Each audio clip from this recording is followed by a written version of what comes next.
J'ai parlé de la web tout à l'heure. Ça, là, c'est le plus facile à faire.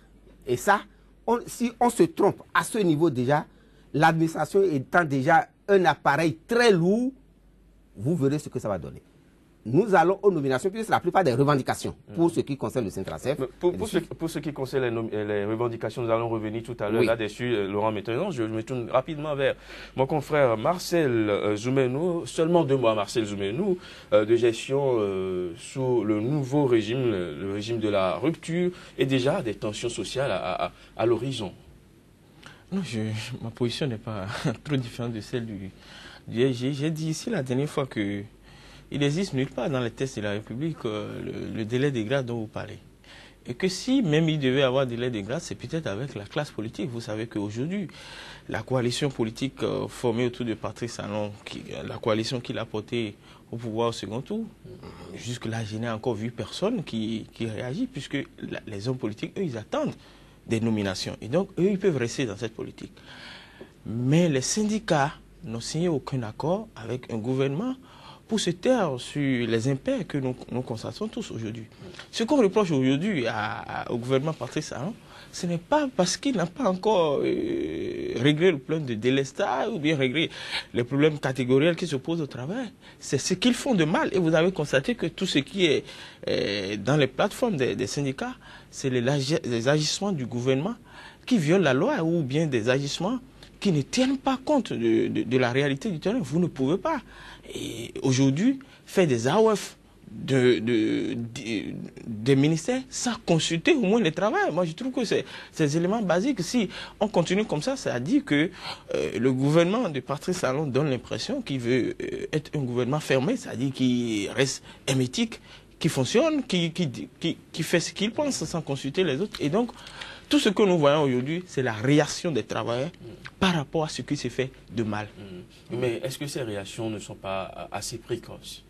Non, ce n'est pas précoce, puisque, comme je l'ai dit, ce régime dit, est arrivé avec un projet de société. Le président Patrice Talon a été élu sur la base d'un projet de société, mais il faut lui donner le temps de mettre en place, quand même, de commencer par exécuter ce projet pour voir là où ça va nous amener. On ne sait jamais. Non, ce que je viens de dire est clair. J'ai dit que ce n'est pas sur la base de ce qu'il a promis qu'on l'attaque aujourd'hui. Ce n'est pas, peut-être, Yaya a promis de construire et je dis Talon, excusez-moi, promis de construire des écoles ou bien a promis de faire telle réforme. Ce n'est pas sur la base. C'est sur la base de ce qu'il fait de mal. C'est-à-dire, quand vous voyez ce qui se passe aujourd'hui par rapport à la gestion de la crise dans le football, c'est une violation d'une décision de justice qui fait que les magistrats sont en train de réagir. Et quand vous voyez la réaction des syndicats, de l'administration centrale des finances, c'est également les problèmes d'AOF qui ont été conçus sans consulter le travail. Et aussi des retraités qui sont nommés, et alors que, vous savez, tout le discours qui est tenu par ce gouvernement. Et donc, on n'est même pas encore dans le projet de société. Ça va venir. Mais on est là en train de voir, de réagir par rapport aux premiers agissements du gouvernement qui donnent l'impression qu'il est en train de mettre de côté les textes de la République et les normes de la République. Monsieur Laurent Metognon, dites-nous cette fois-ci, quelles sont ces raisons qui justifient aujourd'hui la colère des travailleurs dans le monde des finances? Oui, avant de vous donner la raison qui justifie la colère des travailleurs de l'administration centrale des finances, dont le secrétaire général s'appelle bien Bouraïma Malehrossou, je dois pouvoir revenir sur cet aspect de vision. Vous avez, au cours de la campagne, aucun des candidats n'a donné une vision claire de comment est-ce qu'il va gérer l'administration. Pas du tout. Donc, du coup, qu'on ne se cache pas sous le vocable ou derrière vision d'un chef d'État et de suite autre là. Non. L'administration, vous savez, les travailleurs non seulement ont assez d'expérience, mais c'est eux qui vivent, c'est eux qui alertent. Si aujourd'hui on est arrivé à la rupture, mais il a fallu que les travailleurs manifestent, expriment beaucoup de choses dans l'administration pour que notre population sache que le gouvernement qui était là faisait beaucoup d'erreurs et pillait nos ressources. Ça là c'est clair. Sinon, les paysans, les artisans, même vous les journalistes, c'est vrai, c'est quand on a commencé réellement que vous avez relayé. Et c'est quand vous avez commencé par relayer que ça a pu pénétrer au niveau de nos populations. Sinon, les gens auraient pillé le pays et seraient encore là. Donc, faites quand même au moins ce coucou aux travailleurs qui sont à la pointe des luttes. Donc, comme je le disais, au niveau du CENTRACEF, ils ont parlé de l'abrogation, puis ça c'est le problème de l'AOF. Comme ça a été dit tout à l'heure, je ne reviens pas là-dessus. Parce qu'aujourd'hui, circulent des AOF non signés, non publiés au journal officiel. On est dans quel état? Alors que c'est ce qu'on reprochait aux autres, de ne pas s'appliquer aux tests de la République. Mais sur quelle base alors se font les nominations quand les AOF n'ont pas été adoptés en Conseil des ministres, signés et publiés au journal officiel? Là, c'est très grave. Lorsqu'on parle, par exemple, de ces retraités et de suite, ce n'est pas que les travailleurs sont catégoriquement contre que les retraités soient utilisés, mais qu'ils ne soient pas des directeurs opérationnels. Mais le cabinet du ministre peut les occuper, il peut être des assistants ou des conseillers techniques. Mais qu'on les mette comme des directeurs opérationnels, alors qu'il y a des travailleurs qui sont encore en activité et qui ont l'expérience et qui peuvent faire le travail, mais c'est normal que les gens se... Or, la promesse qu'ils nous ont faite, et c'est là également, sur leur propre terrain, on peut les avoir. Ils ont dit qu'ils ne feront pas comme les autres. Mais les nominations qui se font, c'est Maman de Bineta encore. Ceux qui ont mouillé le maillot. C'est ce qu'on constate. En tout cas, je m'apprête déjà avec la liste de toutes les nominations et nous allons pointer telle coalition-là. Voilà le nom qu'il a donné. Telle coalition-là, ce qu'il a donné de suite. Est-ce que la compétence y est nécessairement? On doit pouvoir prouver ça. Oui, mais monsieur Métaillon, vous ne pouvez pas aller nommer d'autres personnes alors qu'il y en a qui vous ont aidé à gagner le pouvoir. Non, c'est l'erreur que commet également le gouvernement de la rupture aujourd'hui. Vous nous avez parlé d'appel à candidature. C'est ça ce que vous avez dit. Personne ne vous a empêché à parler vous a poussé à parler d'appel à candidature. Dites-moi, journaliste, quels sont les appels à candidature qui ont déjà eu lieu ici? Encore comment est-ce qu'on les appels à candidature? Les appels à candidature suscités, je sais celui que je peux prendre. Vous pouvez, le cabinet peut faire tout le travail, je peux dire qu'il y a entretien. Et à l'entretien, c'est moi qui note. Et au dernier, au finish, sur les 3 retenus, moi je peux déjà savoir celui que je veux prendre. Donc du coup, nous on a toujours dit qu'il faut que les travailleurs qui ont les compétences et qui se connaissent entre eux, les travailleurs se connaissent entre eux, ils connaissent les délinquants entre eux, ils connaissent ceux qui travaillent.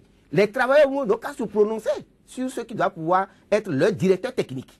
Je ne parle pas du cabinet. Donc du coup, à ce niveau, il y a problème.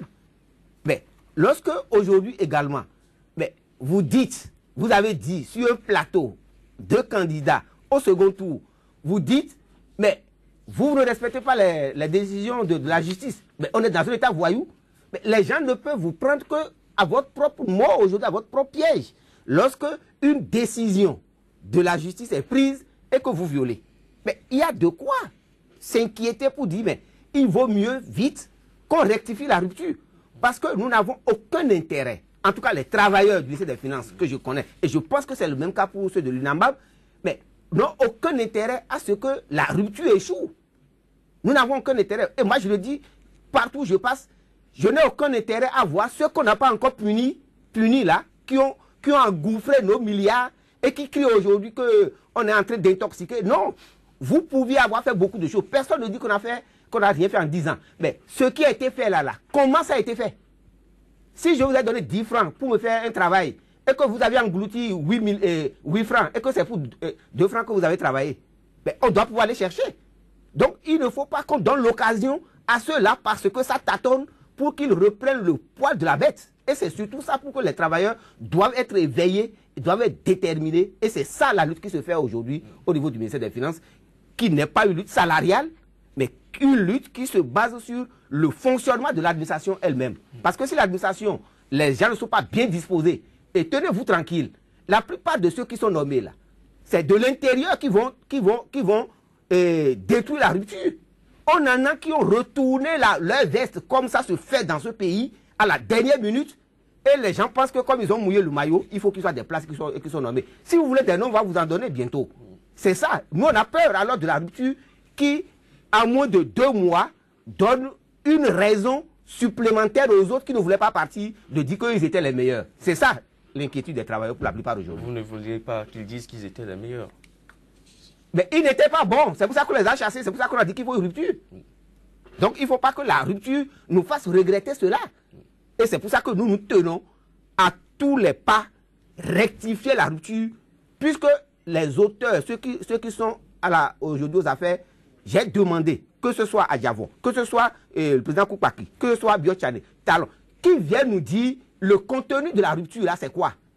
Le contenu de la rupture, c'est d'être sourd aux appels des travailleurs, c'est de mettre encore les travailleurs dans la gueule des populations, comme l'avait fait le président régime. Mais je pense que les travailleurs ne seront pas d'accord pour ça.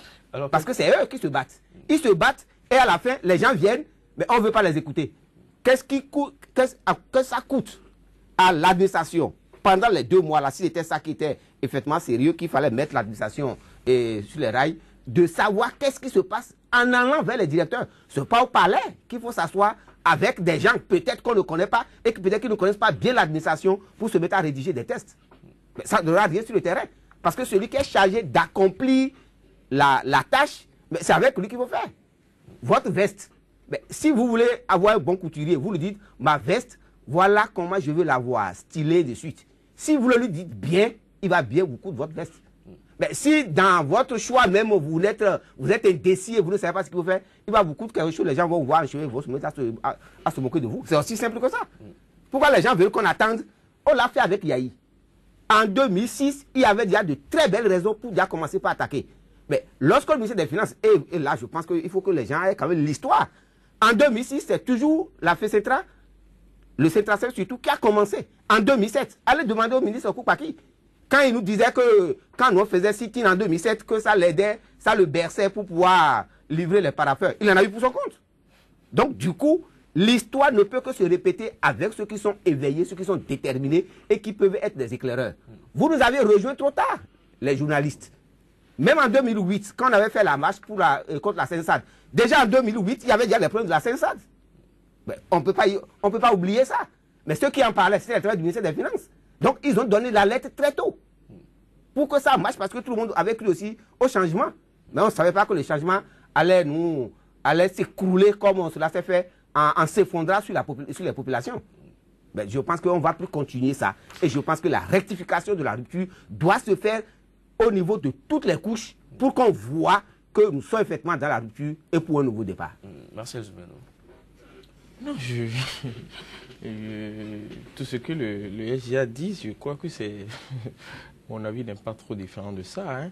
Et je crois que le gouvernement du président Patrice Talon, puisque quand vous le suivez pendant la période de campagne, il a donné l'impression de quelqu'un qui veut faire autrement. Et donc, lui-même l'a dit au cours du débat contradictoire du second tour qu'il faut un État sérieux doit respecter les décisions de justice. Et on l'attend sur ce point. On ne peut pas comprendre que après avoir dit cela... En 2 mois, on ne peut pas avoir fini de régler tout ce que les autres ont laissé comme... non, ce n'est pas ce que les autres ont laissé. C'est de faire les choses qu'on a promis soi-même. C'est ça le problème aujourd'hui. Le débat aujourd'hui, c'est que nous devons avoir des hommes politiques qu'on doit suivre, au mot qu'on peut suivre. Ah, il a dit ça, il doit faire ça. C'est tout le plan. Vous avez dit, les postes qui ont rapport à la gestion des finances publiques, vous allez faire appel à candidature. Mais on a nommé DG et douane. On sait d'où il est venu. On a nommé encore plein d'autres choses. On a nommé même un Français. Peut-être le SG va peut-être revenir. Nous, on ne le connaît pas. Nous sommes également à une période où les réformes sont en train de prendre le pas. Peut-être qu'on attend de mettre en place les réformes. Oui, mais on n'a pas attendu ces réformes avant de faire ces nominations. C'est ce que nous disons. On n'a pas attendu ces réformes avant de faire ces nominations. C'est vrai qu'il y a beaucoup de réformes. Et là-dessus, moi, je voudrais même dire qu'il faut faire attention aux réformes. Et il ne faut pas... Le tout réforme peut créer des problèmes. Ce n'est pas parce que on est un nouveau régime qu'il faut tout réformer. J'ai constaté qu'aujourd'hui, il y a cette tendance à réformer partout, tout. Il y a des choses, s'il y a des choses qui ont été peut-être bien faites sous le régime précédent, il faut les conserver. Et les domaines dans lesquels il y a eu beaucoup de choses, là, et faire les réformes. Aujourd'hui, j'ai constaté qu'on veut faire des réformes partout. Et donc, il y a un problème dans le pays actuellement. Laurent Métaillon, vous portez un grief contre quelques nominations, notamment des retraités qui n'étaient plus quand même appelés à rester au sein de l'administration, mais qui y sont également. Monsieur Gilles Guérard, qu'est-ce que vous avez contre Monsieur Gilles Guérard? Ça fait partie des revendications du CETRASEF. Bon, je pense qu'on reviendra à la décision, à leur décision qui a été prise en AG hier, parce qu'il y a eu quelques débuts de satisfaction, je le dirai tout à l'heure. Mais lorsque vous prenez Gilles Guérard, on nous dit que Gilles Guérard, contrairement à ce qu'on dit, il est africain, il serait même béninois de père. Je ne rentre pas dans cette chose-là de suite. Mais je dis, si c'est pour la centralisation des régies dans notre pays et qu'on a besoin de quelqu'un qui est expérimenté, je vous ai dit sur votre plateau la dernière fois, il y a un certain Jean Alotonou que moi j'ai connu quand j'ai pris service en 81, directeur du Trésor. Sous la Révolution, voilà des Béninois qui osaient dire au gouvernement révolutionnaire, militaire, que telle dépense, nous, on ne peut pas faire. Telle chose, nous, on ne peut pas faire parce que voici l'orthodoxie financière. Il y en a plein dans notre pays. Si ce n'est que ça, on peut en trouver dans notre pays pour ne pas pour être directeur, mais pour être quand même conseiller technique ou assistant technique. Est-ce que c'est le simple fait d'être parti chercher ailleurs qui dérange? C'est ça qui dérange et qui prouve que est-ce que ça cache quelque chose. Ça dit, vous voyez, tout ce qui se passe aujourd'hui, c'est possible que ce soit des procès d'intention, mais tout ce qui se passe aujourd'hui, c'est tout comme si l'on cache des choses. Comment la rupture, si même on ne veut pas venir devant la presse dire certaines choses comme on le reprochait, mais il doit y avoir quelqu'un quand même qui doit nous justifier un peu certaines choses. On a besoin d'être rassuré. Il y a un point de presse tous les mercredis. Le point de presse là ne rassure pas. Le point de presse là ne convainc pas. Est-ce que le point de presse là nous a dit pourquoi on est passé de DRFM et de DRH là à DAF aujourd'hui? Puisque pour l'expérience vécue dans ce pays, je l'ai dit ici sur votre plateau, on est passé de DAFA à SECAB, de SECAB à DEA. Ils sont plusieurs là, autour du président, qui étaient à la BCAO. Ils ne connaissaient rien de notre administration. Et ils sont venus, ils ont travaillé avec le président Yahi, mais qui sont là, qui n'ont pas cherché à savoir effectivement qu'est-ce que l'administration béninoise, cette machine très lourde, et de quoi est-ce qu'elle est capable. Donc, du coup, moi, je continue de dire, et ça, là, peut-être à la décharge de l'homme d'affaires qui est au pouvoir, les pressions aujourd'hui, de loin, ce qu'on peut voir, je ne sais pas de près ce que lui subit, pression tant à l'intérieur, pression tant de l'extérieur, et les pressions de l'intérieur, c'est par rapport, placez-moi ici, j'ai mouillé maillot, et il y a ci, il y a ça, non, non, nous on peut te proposer cela, sans tester même ceux qui les disent, ceux qu'ils ont été hier. Et c'est ça, la destruction de la rupture même de l'intérieur. Et c'est ça qui fait la crainte des travailleurs, parce que les travailleurs, c'est eux qui connaissent la plupart de ceux qui sont en train d'être nommés aujourd'hui. C'est eux qui connaissent tout ce qui se passe au niveau alors de l'appareil administratif aujourd'hui. Donc du coup, moi je pense qu'il vaut mieux écouter les travailleurs. Toutes les réformes ne sont pas à faire, surtout quand ces réformes touchent les hommes, mais il faut prendre un peu de recul. J'ai appris tout à l'heure, je ne sais pas, on a parlé des ambassades, qu'on a eu des choses là.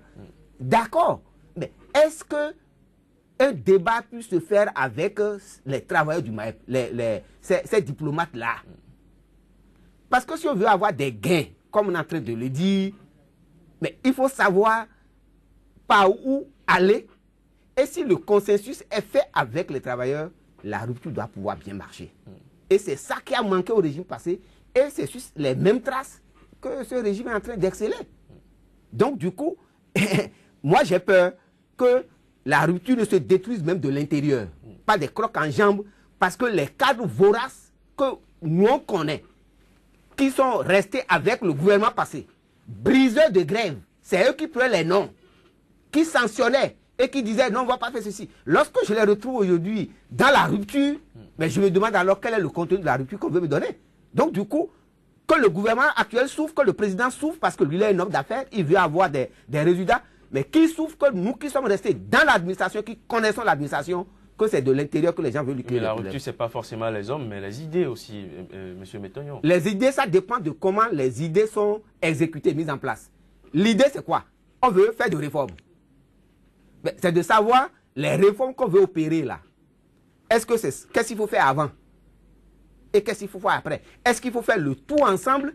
Vous verrez des gens, parce qu'eux, ils veulent des postes, vite proposer certaines réformes pour qu'ils aient des postes. Et c'est ce qu'on constate. Les travailleurs du ministère des Finances, par exemple, quand ils parlent de Thomas Zan, s'ils parlent de Dieudonné, autre là, mais la tension était très vive hier au niveau de l'Assemblée générale. Et moi, je leur ai trouvé raison. Quand bien ils veulent faire des concessions, ils disent, mais il y a un là, lui là, pourquoi il veut être encore directeur opérationnel? Même si c'est avec le show là qui va. Et lui va être là et il va contrôler encore le travail, par exemple, du DC ou du DGB de suite, paraffer des choses avant qu'il aille. Mais non seulement ça sera lourd, mais on connaît ceux-là. On les connaît. Même si on veut remercier, mais sachons aussi remercier. Parce que parfois, ce n'est pas tous les remerciements aux hommes qui sont bien. C'est de savoir quel a été le passé de celui que vous voulez remercier. Sinon, c'est eux qui vous créent le plus de problèmes. Et c'est ce que, en tout cas, de l'extérieur, avec ce que je vois et les actes qui se posent, c'est ce que moi je suis en train de ressentir. Vous l'avez dit tantôt, il y a eu un début de solution hier au cours de l'Assemblée générale. Nous allons y revenir tout à l'heure, messieurs Métagnon. Marcel Zoumeno, est-ce que nous pouvons analyser cette situation comme l'expression d'un début de rupture de confiance entre les travailleurs et le nouveau pouvoir d'entrée de quinquennat? Non, c'est une réaction, je dis conjoncturelle. Je ne peux pas dire que c'est déjà une rupture de confiance, parce que c'est trop tôt pour parler de rupture de confiance. Les travailleurs attendent beaucoup plus le gouvernement sur beaucoup d'autres problèmes qui vont venir. Mais je crois que les premiers pas du gouvernement ne rassurent pas. Et je trouve que, comme l'a dit l'USG tout à l'heure, c'est normal que les gens commencent pas à réagir comme ça pour dire, mais si vous continuez comme ça, vous risquez d'aller sur la même piste que le gouvernement défunt qui nous a conduits dans le décor. Et donc, c'est une réaction conjoncturelle par rapport aux premiers actes du gouvernement qui ne rassure pas. Qui ne rassure pas. Alors, Monsieur Métagnon, vous l'avez souligné tout à l'heure, des solutions en vue déjà. Est-ce que nous aurons droit à cette grève annoncée de 48 heures dès la semaine prochaine? Donc, je peux déjà vous dire que la grève annoncée pour la semaine prochaine par le Centracef n'aura pas lieu. Ils ont pris langue, ou du moins le ministre des Finances a pris langue avec eux. Et sur les 7 points de revendication, il y a des approches de solutions qui ont été trouvées. Et je pense que le 7 juillet, ils se retrouveront en Assemblée générale pour voir l'accomplissement de ce sur quoi ils sont tombés d'accord. Et c'est là où je dis que je retrouve encore la maturité des travailleurs béninois. C'est-à-dire, les mouvements aujourd'hui, ce n'est pas pour jeter le bébé dans l'eau, mais c'est de dire au bébé, tel que toi tu es né, les difficultés qu'on a eues pour que tu viennes en vie là, mais ne nous crée pas de tels problèmes. Il ne faut pas te mettre à pleurer tout le temps, alors qu'on sait que tu as la possibilité de prendre le lait et de te taire. Mais c'est le problème qui se pose aujourd'hui. On n'est pas rassuré. Mais je prends par exemple cette histoire très simple. Mais il ne faut pas énerver tout le monde à la fois. Vous, journalistes, mais lorsque on va accorder des interviews, par exemple, aux presses étrangères, Le Monde, Le Figaro, et de suite, mais ça veut dire quoi? Notre presse locale là est si pourrie. Je sais bien qu'il y avait certains parmi vous, quand le président actuel était à l'exil, comment il fléchait, tout ça, et de suite. Je suis d'accord. Mais si les actes qui se posent aujourd'hui se posent de cette façon, on va dire que nous avons quelqu'un qui est vindicatif. Ce qui n'est pas bien et ce qui n'en a pas. Pourquoi ils ont intérêt à s'exprimer à l'extérieur, aux journaux extérieurs, que de s'exprimer aux journaux intérieurs? Ils peuvent dire, ne vous donnons pas vos perdièmes dont vous avez besoin parce que nous voulons faire des gains. D'accord. Nous sommes tous alors patriotes béninois. C'est pour se donner une visibilité, donner une visibilité au pays également à l'extérieur. Parce que ce silence qu'ils font là aujourd'hui est suicidaire. Et c'est ça qui donne lieu à toutes les interprétations. Et c'est ça qui fait qu'un Bénin nouveau, bien c'est pas quoi là, les gens disent que ah non, ils vont réagir, ils vont faire ça là. Ils vont réagir à qui? C'est eux qui sont en train de les aider à réagir. Si déjà on avait pris 2 bons dossiers à la justice, on ne vous accuse pas, mais on a des soupçons, tels que vous avez géré et autres là. Le football dont on parle. Moi, je ne suis pas un friand. Mais le football est devenu aujourd'hui une entreprise. Ça a toujours été dès le départ. Non, pas dès le départ. moi j'ai été un joueur. Mais si je savais que ça devrait être ce que c'est aujourd'hui, j'aurais excellé. Est-ce que vous savez qu'en mai dernier, je ne sais pas si c'est le 17 mai ou le on a arrêté plusieurs dirigeants de votre, qu'on appelle CAF ou bien l'autre instance suprême là, FIFA là. On a arrêté des gens, non, pour blanchiment d'argent, pour ceci et autre, là, de suite. Vous voyez là où ça vous avez. Lorsque les gens prennent une décision et que vous avez dit, ça ne fait pas encore 3 mois ou 4 mois, vous avez dit, c'est un état voyou. Lorsque vous le faites, mais que les gens vous retrouvent aujourd'hui l'ascenseur, c'est ce qu'il y a de plus normal. Il ne faut pas fâcher tout le monde à la fois. Et moi, je pense qu'il ne faut pas faire plaisir à certains qui sont dans le groupe aujourd'hui pour dire, il faut faire ceci, il faut faire cela, la rate. Alors qu'hier, ils ont travaillé pour ceux qu'on a chassés. Il faut qu'on se pose la question de savoir, ils veulent de la rupture là, ou bien ils veulent la continuité dans la rupture. C'est une question qui reste posée. Martial Zoumenou. Ah, qui reste posée, que je pose à tous les auditeurs aujourd'hui. Comment je pose à tous les auditeurs? Parce que il faut, on ne peut pas continuer avec les mêmes errements. Non. Si c'est des pressions qu'il a, qui viennent dire au peuple, c'est lui qu'on a élu, qui vient dire au peuple, ah, moi, voilà ce qu'on fait de moi, voici les pressions que j'ai dit que j'étais prêt et tout de suite, parce que c'est qu'il a dit pour nouveau, qu'il était prêt et tout de suite. Donc, prêt et tout de suite, ça veut dire que dans l'administration, pour n'avoir pas donné sa vision à tout le monde, il donne sa vision maintenant. Si on dit qu'il y a... Vous n'avez pas l'impression qu'il est prêt à... Non, par rapport à l'administration, je ne vois pas ça encore. Martial Zoumenou, le secrétaire général du FECENTRA Finance, l'a annoncé, il n'y aura plus de grève de 48 heures. Elle est reportée. Elle est reportée, en tout cas pour le moment. C'est déjà un ouf de soulagement. Martial Zoumenou, on peut déjà applaudir. Oui, tout à fait, c'est ce que nous voulons. Je crois qu'il faut que les ministres soient disponibles pour discuter avec le travail. Le gouvernement doit être disponible. Il faut qu'on ait un gouvernement ouvert, qu'on ait un gouvernement disponible pour la discussion. C'est de la discussion que jaillit la lumière. Il ne faut pas que notre gouvernement donne l'impression qu'il veut se cacher pour faire les choses. C'est l'impression qu'on a.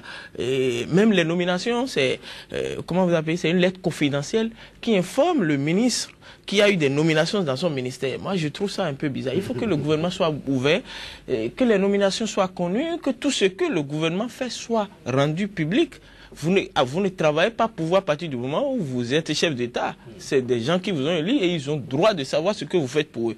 Et donc, je souhaite que ce gouvernement soit très ouvert, disponible pour la discussion, parce que j'ai entendu le ministre la dernière fois lorsqu'il était à l'Assemblée dire sa disponibilité pour continuer à négocier. Je voudrais que peut-être le ministre de la Justice, qui connaît bien les magistrats, qui est du secteur, puisse également discuter avec les magistrats pour voir s'il y a une possibilité de rectifier ce qui a été fait de mal, pour qu'on n'ait pas les grèves. Les grèves n'avantagent personne et ça n'apporte rien de bien au pays.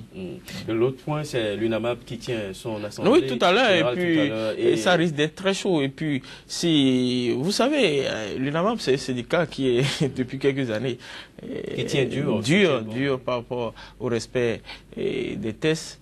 Et donc, si le gouvernement ne revient pas sur cette décision, si le gouvernement ne corrige pas ce qui a été fait, on risque d'avoir une grève dans le secteur de la justice. Monsieur Métaillon, si vous voyez l'UNAMAB comme le Centracef revenir à de bons sentiments, à de meilleurs sentiments ce vendredi? Non, l'UNAMAB fonctionne un peu comme le Centracef. Et son assemblée générale, c'est l'assemblée qui décide. C'est l'Assemblée qui décide, donc il ne revient pas au président de l'UNAMAB de décider de la grève, c'est l'Assemblée. Mais ce qui les fâche aujourd'hui, c'est-à-dire trouver raison d'abord à quelqu'un. Et dites, ah, je n'ai pas eu la même compréhension que vous. Mais lorsque les décisions de justice ne sont pas respectées, les magistrats n'existent plus. Vous avez vu l'allégorie qu'il a donnée, qu'on a préféré le maillot au maillet. Donc, eux, ils deviennent quoi, les magistrats? Ils deviennent quoi lorsque une décision... Et le ministre de la Justice, c'est leur maison. Ils devraient se dire, ah, ça, et les gens disent encore au niveau des magistrats, ce qui les fâche le plus, c'est qu'ils disent, lorsque les décisions vont à l'avantage du chef de l'État, il se permet de vite les exécuter. Mais, si c'est les magistrats qui arrivent à dire ça, alors que c'est eux qui prennent les décisions, quelles sont les décisions qui sont allées à l'avantage du chef de l'État depuis qu'il est là et il a exécuté? Mais vous voyez que si on met tout ça sur la place publique, ça va faire scandale. Donc je pense qu'il faut savoir raison garder et savoir écouter les hommes et ne pas faire toutes les réformes telles qu'on est en train de le faire là. Merci à vous d'être passé sur le plateau de cette émission. Laurent Métoyon, secrétaire général de la Fédération des syndicats des travailleurs des finances, FESINTRA Finance, et Marcel Zoumenou, rédacteur en chef du quotidien béninois d'information et d'analyse, La Nouvelle Tribune. Mesdames, Messieurs, ce sera tout pour ce vendredi. Merci de nous avoir suivis et très bonne suite des programmes sur SICA.